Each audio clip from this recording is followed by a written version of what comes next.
नमस्कार। YouTube पर ये जो हजारों हिंदी एनिमेटेड कहानियां हैं, ये देखने में तो सब एक दूसरे से बिल्कुल अलग लगती हैं, लेकिन क्या हो अगर इन सब के पीछे एक ही छिपा हुआ फॉर्मूला काम कर रहा हो? चलिए आज इसी पैटर्न को समझने की कोशिश करते हैं। अब ये सवाल सुनने में किसी पहेली या मजाक जैसा लग सकता है ना?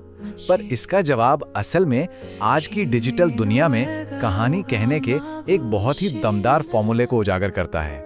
ठीक है, तो इसे हम ऐसे समझेंगे। पहले इन चारों कहानियों को जानेंगे, फिर देखेंगे कि कैसे एक आम सी समस्या से कहानी शुरू होती है, फिर उसमें एक अनोखा मोड़ आता है और कैसे किरदारों की परीक्षा के बाद आखिर में एक सबक मिलता है। तो सबसे पहले मिलते हैं हमारे आज के किरदारों और उनकी कहानियों से। पहली कहानी है रोबोट फ्रेंड। इसमें दो बच्चे हैं, गट्टू और चिंकी। उनकी जिंदगी में एंट्री होती है सुपर नाम के एक एआई रोबोट की, और बस उनकी दुनिया ही बदल जाती है। अगली कहानी है जादुई चांदी की टंकी। इसमें हम मिलते हैं हीरा लाल से, जो बहुत गरीब है और अपनी बेटी के दहेज के लिए परेशान है। फिर आते हैं चमत्कारी दोस्त। इसमें दीनानाथ और उसके दो साथी कानू और भानु अपनी कुछ अजीबोगरीब ताकतों को दुनिया के सामने, खासकर राजा के सामने साबित करने निकले हैं।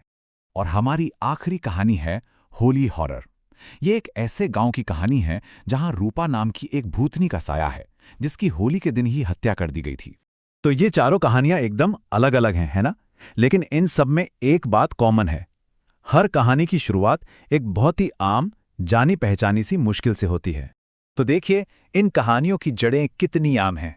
कहीं आलस और टेक्नोलॉजी पर जरूरत से ज्यादा निर्भरता है, तो कहीं गरीबी और समाज में अपनी इज्जत बनाने की जद्दोजहद, और कहीं डर का माहौल है।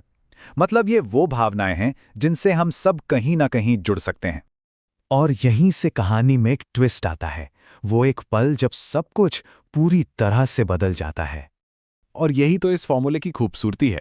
देखिए, जादू कुछ भी हो सकता है, वो कोई पुराना भूत प्रेत भी हो सकता है, या फिर कोई मॉडर्न एआई रोबोट, लेकिन कहानी में दोनों का काम बिल्कुल एक जैसा ही है।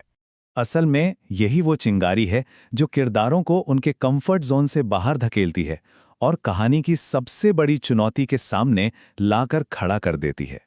तो ठीक है, यहां तक तो सब सेट है, लेकिन अब आता है कहानी का सबसे जरूरी हिस्सा। ये असाधारण मोड़ हमेशा किरदारों को एक ऐसी परीक्षा में डालता है जो उन्हें पूरी तरह बदल कर रख देती है। यहां एक पैटर्न देखिए। हर परीक्षा उस जादुई मोड़ का सीधा नतीजा होती है। जैसे रोबोट का चार्जर गायब हो गया तो आलसी बच्चों को काम करना पड़ा। कीमती टंकी पर सबने दावा ठोका तो हीरा लाल को अपनी ईमानदारी साबित करनी पड़ी। मतलब हर किरदार को अपनी सबसे बड़ी मुश्किल का सामना करना ही पड़ता है। और इस बड़ी सी परीक्षा के बाद क्या होता है? कहानी खत्म होती है एक साफ, सीधी और यादगार सीख के साथ। हर कहानी एक सबक के साथ खत्म होती है। कुछ टेक्नोलॉजी के इस्तेमाल पर सलाह देती हैं, तो कुछ ईमानदारी, टीम वर्क और नफरत के अंजाम जैसी गहरी बातों को समझाती हैं। रोबोट फ्रेंड कहानी में माँ का ये डायलॉग इस बात का एक बेहतरीन उदाहरण है कि ये कहानियां कितनी सीधी और असरदार सीख देती हैं। तो ये है वो फॉर्मूला। चार बिल्कुल अलग अलग कहानियां, चाहे वो हॉरर हो या साइंस फिक्शन, असल में एक ही तरह के मजबूत ढांचे पर बनी है। ये फॉर्मूला वाकई बहुत मजबूत है और इसे बार बार इस्तेमाल किया जा सकता है। एक तरह से ये हमारी आज की डिजिटल दुनिया की लोक कथाएं बना रहा है। और ये हमें एक बड़े सवाल के साथ छोड़ जाता है कि जैसे जैसे कहानियां ऑनलाइन होती जाएंगी, आने वाली पीढ़ी इनसे कौन से नए सबक सीखेगी।